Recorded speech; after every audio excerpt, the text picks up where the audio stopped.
we see now in their adult life how their training from little is now just happening completely automatically.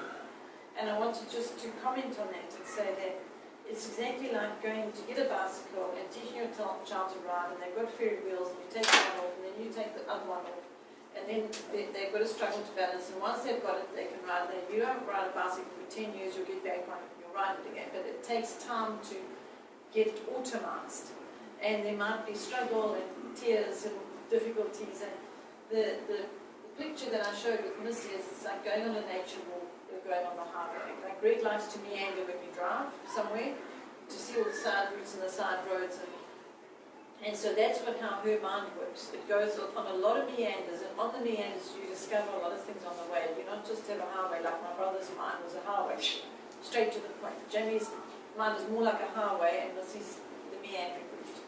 So that's what I have explained to them as to how their minds, and how sometimes you need to get there quick, and so you use the highway mind, and other times you need to just take a bit of a break and discover some other things along the way, learn some adventurous things, and discover something else of God along the creative, more meandering route.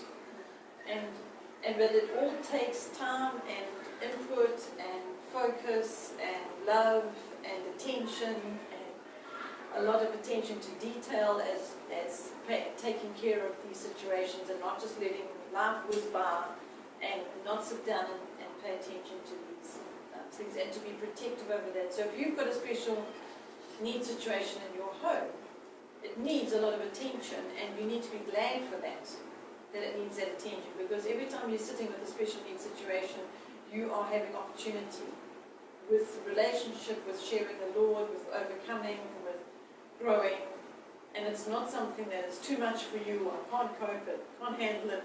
It's actually, I can, because I have Christ, and because He's going to teach us something in this. And the more you practice doing it according to His Word, applying His Word, practicing, it eventually becomes automized. And that's what we're experiencing now in their adult life. How things that took a long time to train are just happening with us not even hardly even paying attention to them. We're hardly even noticing that they're happening.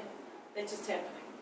But it did take a lot of teaching Missy to read for year after year, starting again at the beginning of the alphabet, and getting the alphabet at least down before we started putting letters together. At least we just understood some part of it, and then start all over again, and you start and you over and over and over, and in the end she can read, and there's the gift.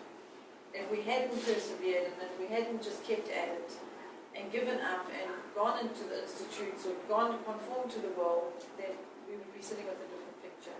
And I think what has also, and a different testimony. Yeah, what has also happened is the challenges, if you want to call them that I've been given, and the character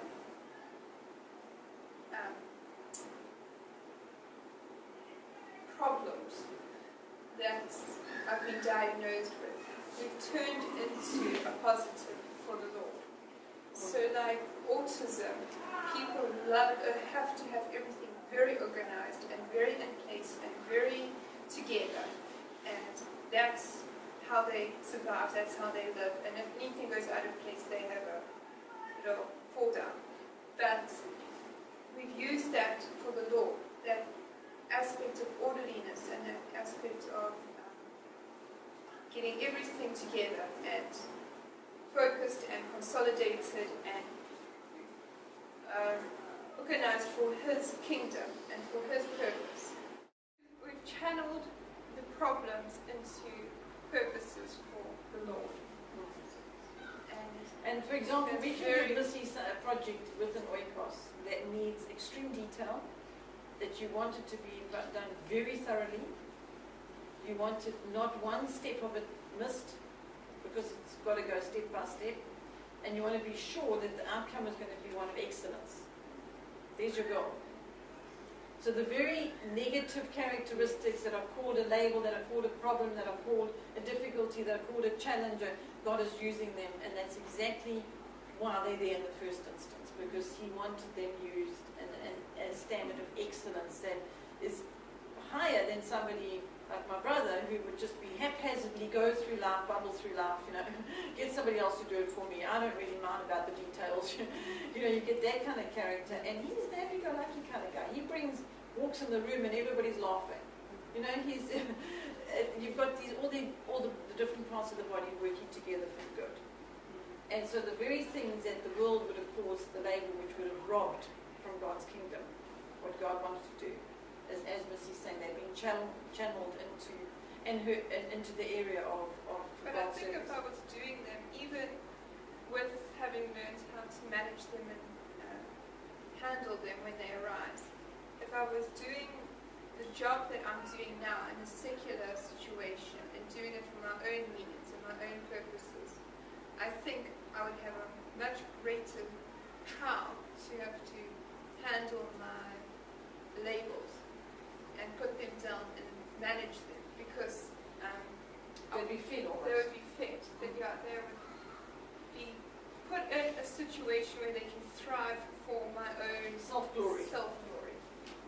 But this way, I can do it and access the abilities that the Lord's given me.